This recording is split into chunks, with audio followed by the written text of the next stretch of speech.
दोस्तों, तो मूर्ख सुमंत कहानी में आगे ये है, जो तीनों भाई अब आराम से फिर से रहने लगे। भूतों ने, शैतानों ने जितना दिमाग लगाना था लगाया, लेकिन सुमंत पर कोई असर नहीं पड़ता है।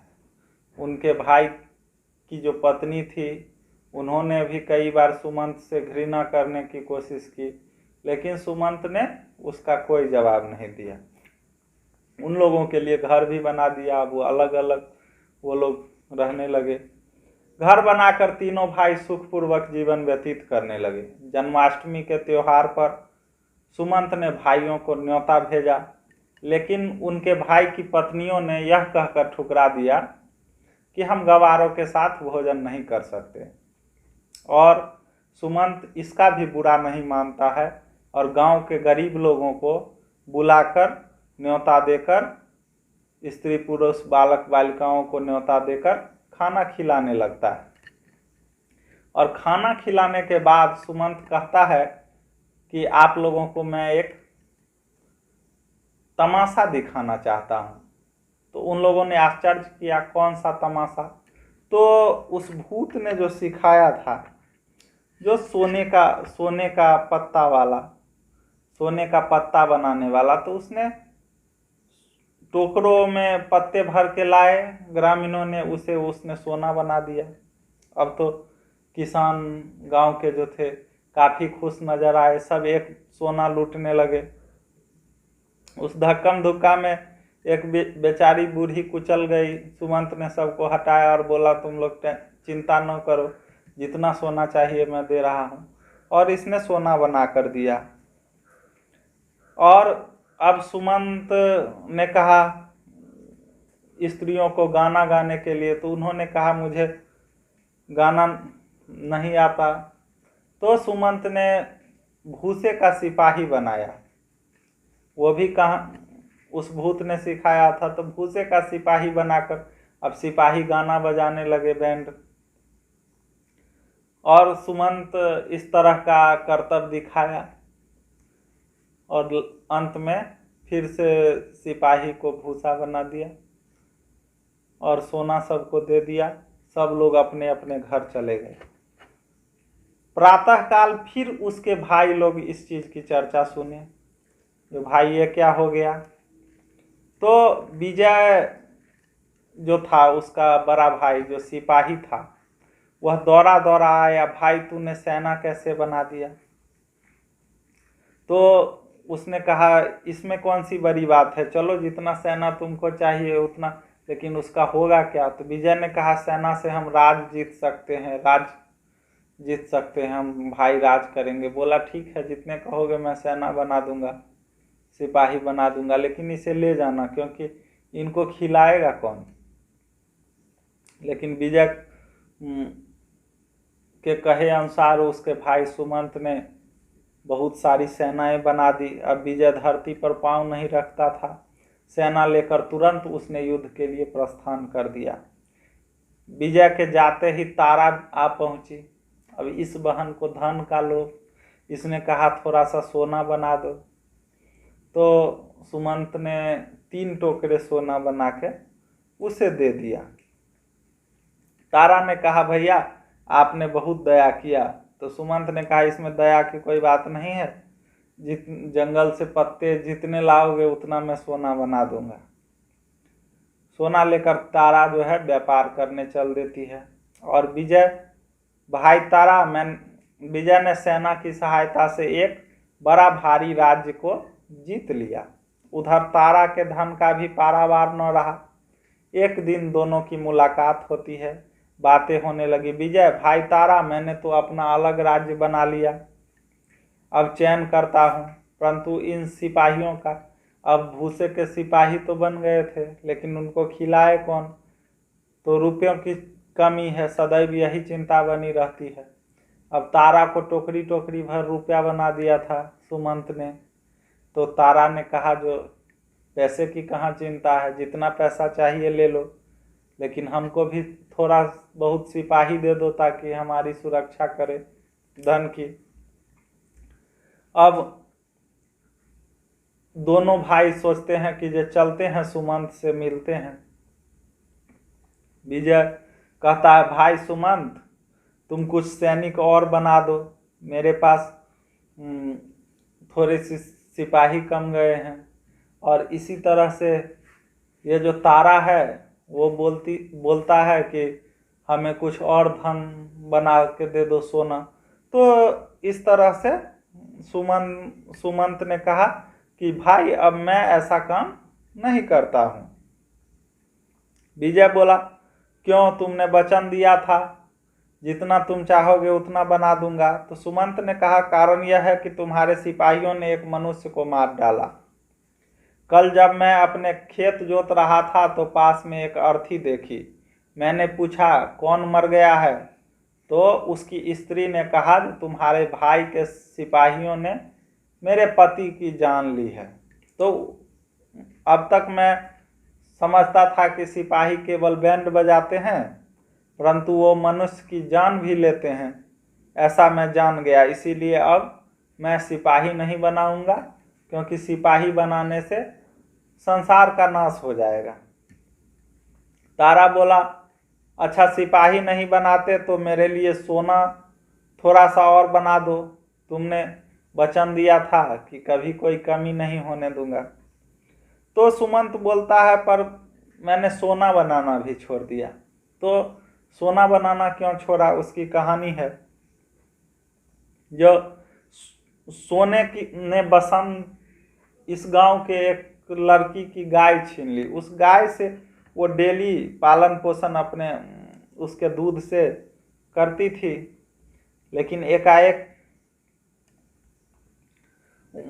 और बालक उसका दूध पीते थे, लेकिन एकाएक कुछ लोग आए और 3 सोने के सिक्के दिए और उसकी गाय ले गए।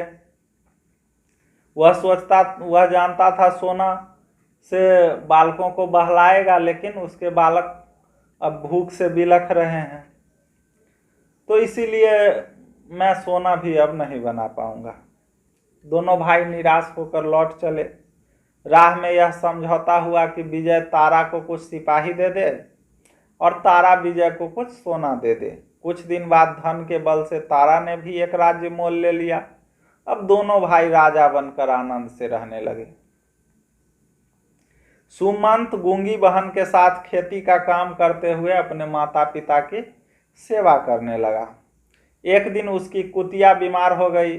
उसने तत्काल पहले भूत की दी हुई बूटी उसे खिला दी। वह निरोग होकर खेलने कूदने लगी। यह हाल देखकर माता पिता ने यह ब्यौरा पूछा। सुमंत ने कहा मुझे एक भूत ने 2 बूटियां दे दी है, वह सब प्रकार के रोगों को दूर कर सकती है। उनमें से एक बूटी मैंने कुतिया को खिला दी। उसी समय देव गति से वहां के राजा जो थे उसकी कन्या जो है बीमार हो जाती है। अब राजा ने कहा कि जो इस कन्या को ठीक कर देगा उसका विवाह उससे कर दिया जाएगा, उस पुरुष से। तो उसके माता पिता ने कहा सुमंत तुम जाओ और वो बूटी जो है उसे जाकर दे आओ और राज्य भोगो, उम्र भर चैन करो। सुमंत जाने को राजी हो जाता है। बाहर आने पर उसकी फिर परीक्षा ईश्वर लेते हैं और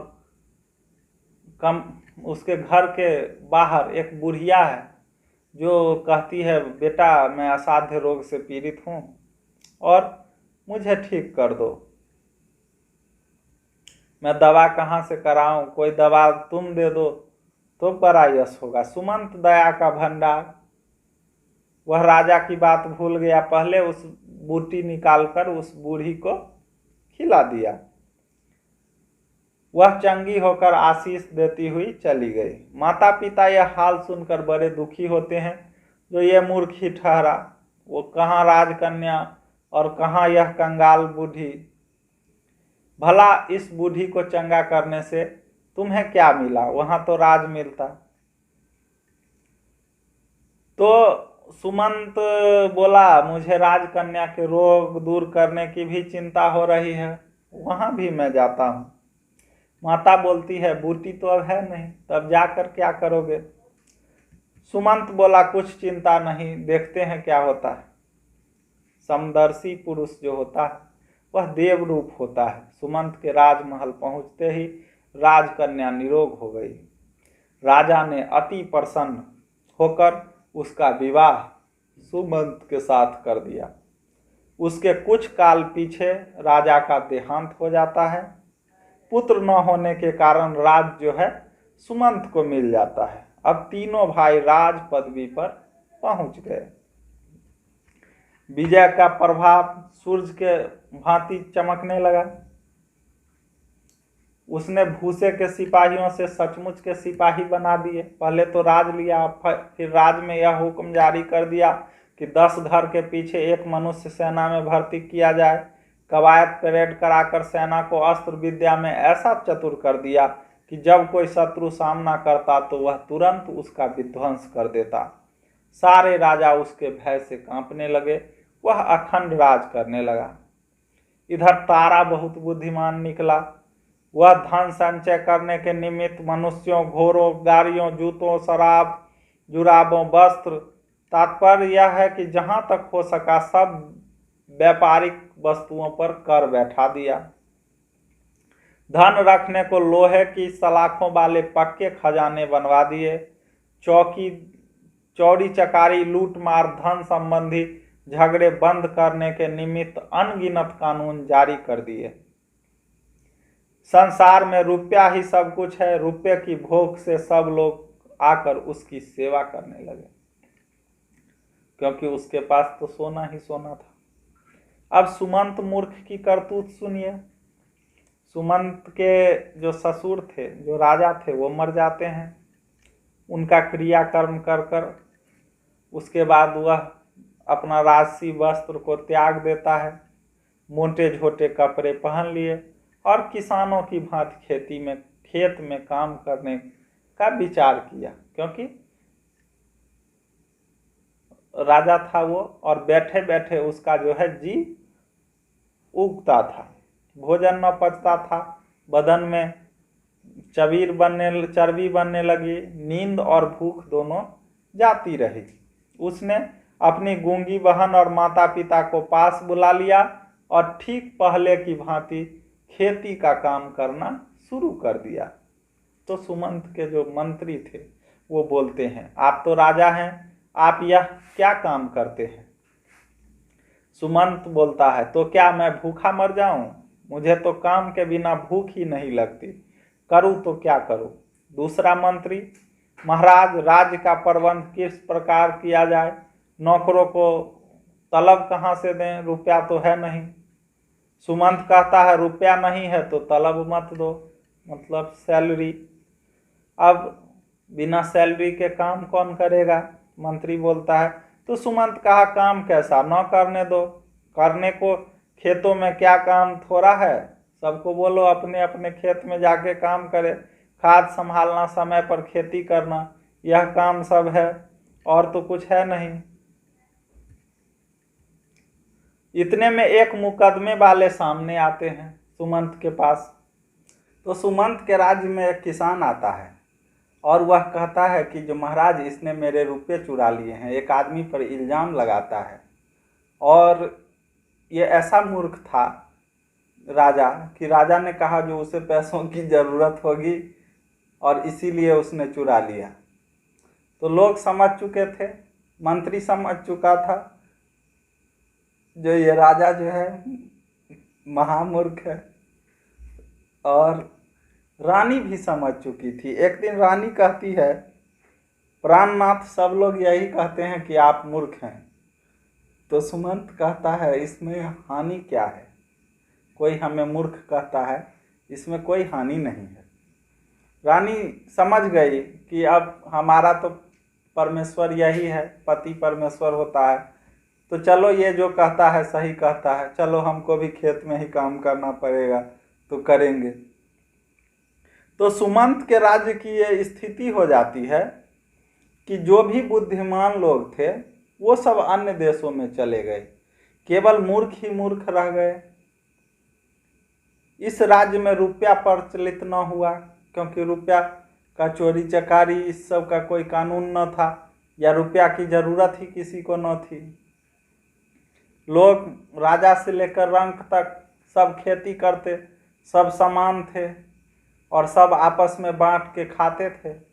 बस यही काम रह गया था, एक दूसरों को खिलाकर प्रसन्न रहना, और इसके राज्य के सारे लोग प्रसन्न रहने लगे। अब आगे दूसरों के राज्य का क्या हुआ ये भी सुनिए।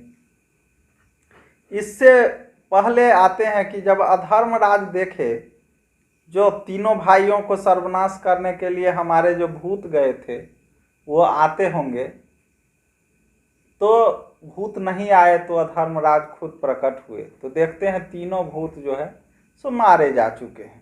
तो चलते हैं देखते हैं, जो राज्य तीनों भाई राजा बना बैठा है, तब तो ये और जल जाते हैं, ये क्या कहानी है। तब फिर सोचते हैं जो चलो मैं ही कुछ करता हूँ। तो सुमंत जो था उसको तो कोई राज्य की जरूरत नहीं थी, लेकिन तो भी वह राजा था। तो पहले जाता है विजय के पास और एक वीर आदमी का सूरत बना करके जाता है अधर्म विजय के पास और कहता है कि जो मेरे हाथ से कोई नहीं बच के जा सकता, मैं महासूर वीर हूँ, मैं अस्त्र शस्त्र विद्या में बहुत निपुण हूँ और आपकी सेवा करके अपना गुण प्रकट करना चाहता। विजय ने देखा सही में वह आदमी जो था काफ़ी बल था उसके पास, काफ़ी मजबूत था, अस्त्र विद्या का भी ज्ञान था। विजय ने झट से उसे सेनापति बना दिया। अब नया सेनापति सेना को प्रबंध करने लगा। विजय से बोला, महाराज मेरे राज्य में बहुत ऐसे लोग हैं जो कुछ नहीं करते, राज्य की स्थिरता सेना से ही होती है, इसीलिए सब युवकों को रंग सेना बना देना चाहिए। सेना में 5 गुनी भर्ती विजय ने कर दी। अब एक फायर से 100 गोली चलाने वाला बंदूक, तोपें, नई नई तोपें, ये सब इसने बनवा दिया। विजय ने सारा धन जो है सेना पर खर्च कर दिया और अब हुआ जो धन की कमी, तो धन की कमी पूरा करने के लिए उसने मैसूर की राज्य पर आक्रमण करवा दिया। अधर्मराज जो सिपाही बनकर आए थे, मैसूर के राजा ने विजय का वृतांत सुन रखा था। जो ये सिपाही, कुछ सिपाही इसके जो हैं घास के हैं, भूसे के हैं, जो सिपाही का काम करते हैं, तो उन्होंने ऊपर से जो दूर से ऊपर से बम के तरह गिरता था और आग जलते थे, उस तरह के हथियार बना लिए। और इसके सेना में पुरुष थे पूरे, तो उसने स्त्रियों की सेना बना ली। और इस तरह से सब सैनिक के भेष में नहीं थे और दूर दूर से आकाश में उन्होंने ऐसे हथियार बनाए कि आकाश में गोले फेंकते थे जो ऊपर से गिरता था और नष्ट कर देता था, धरती पर फटकर नष्ट कर देता था। विजय ने सोचा था कि पड़ोसी राजा की भांति मैसूर के राज्य को भी जीत लेगा, परंतु ये चीज़ नहीं हुई। अब सेना, अभी उसकी सेना जो थी, मैसूर के राजा की सेना जो थी, गोली की मार में भी नहीं पहुंची थी कि शत्रु की स्त्रियों ने, सेना की स्त्रियों ने आकाश से बम के गोले बरसाने शुरू कर दिए। और क्या हुआ, जो इस तरह से विजय का राज्य पर मैसूर के राजा का कब्जा हो जाता है। अब इसको बर्बाद करके अधर्मराज जो है चल देते हैं तारा के पास। तारा के राज्य में पहुंचता है, सौदागर का वेश धारण करके एक व्यापार का कोठी खोलता है। जो पुरुष कोई माल बेचने आता था उसको अधर्मराज चौगुने पचगुने दाम पर ले लेता। शीघ्र ही वहाँ की प्रजा जो है मालदार हो गई। यह हाल देखकर बड़ा प्रसन्न हुआ, कहने लगा कि व्यापार बड़ी वस्तु है, इस सौदागर के आने से मेरा कोष जो है भर गया, किसी बात की कमी न रही। अब तारा ने एक महल बनाना शुरू कर दिया। उसे विश्वास था कि रुपये के लालच से राज, मजदूर, मसाला, सब कुछ सामग्री शीघ्र ही मिल जाएगी, उसे कोई कठिनाई न होगी। परंतु राजा का महल बनाने के वास्ते कोई न आया, क्योंकि प्रजा धनी हो चुकी थी, उसे धन की कोई कमी नहीं थी। अधर्म सौदागर के पास रुपयों की गिनती न थी, उसकी अपेक्षा राजा उससे अधिक मजूरी और दाम नहीं दे सकता था, और लोग सौदागर के पास से ही काम करने चले गए। तो उसने पीछे एक बाग लगाना आरंभ किया सौदागर ने, और सौदागर ने तालाब भी खुदवाना चालू कर दिया। सब लोग रुपया अधिक होने के कारण सौदागर के बस में थे। बहुत बड़ी सीख मिलती है, जो आप कितना भी रुपया बांट दो, अगर आपसे ज़्यादा किसी के पास क्षमता हो जाएगी तो वो आदमी आपके पास नहीं टिकेगा। लेबर, मजदूर, चाहे नौकर चाकर, दोस्त, सभी रुपये के गुलाम होते हैं। तो इस तरह से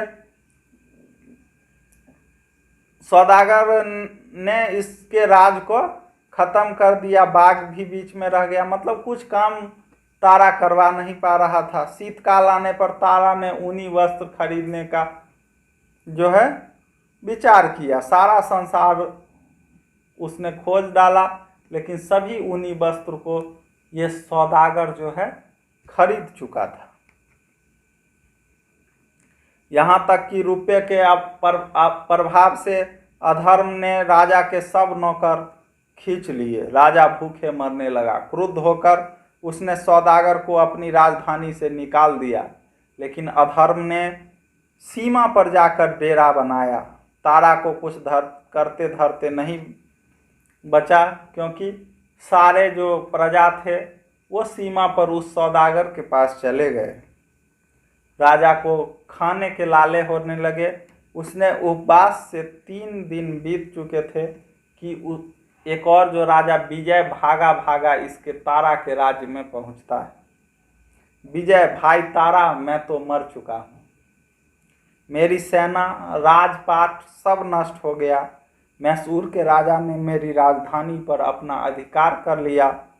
भाग कर तुम्हारे पास आया हूँ, मेरी कुछ सहायता कीजिए। तो तारा कहता है, सहायता की एक की कही अहाँ अपने जान पर बनाई है। मैं 3 दिन से खाना नहीं खाया हूँ, तुम्हारी किस प्रकार सहायता करूँ। तो इस दोनों भाई को बर्बाद उसने फिर से कर दिया। और यही कहानी का अंत है। लियो टोल्स्टॉय इस कहानी को यहीं अंत करते हैं। कुछ लोग सोचते होंगे जो आगे सुमंत का क्या हुआ, तो सुमंत का कुछ होना नहीं था। सुमंत का कुछ हो भी नहीं सकता था। अधर्म उसका कुछ भी नहीं बिगाड़ सकता था। और अगर हम टोल्स्टॉय की तरह जगह होते या इस तरह से सोचते तो आगे फिर विजय और तारा को सुमंत के ही शरण में जाना था। तो इसमें एक बड़ी सीख छुपी हुई है कि जो निष्प्रिय होता है, जो लालची नहीं होता है, जो अपना मेहनत अपना काम लगन से करते रहता है, उसके पीछे सभी धन, सभी ऐश्वर्य व्यर्थ हैं। और ऐश्वर्यशाली मनुष्य हो चाहे संपत्तिशाली मनुष्य हो, उसे उसके शरण में ही जाना पड़ता है। यही नितांत सत्य है।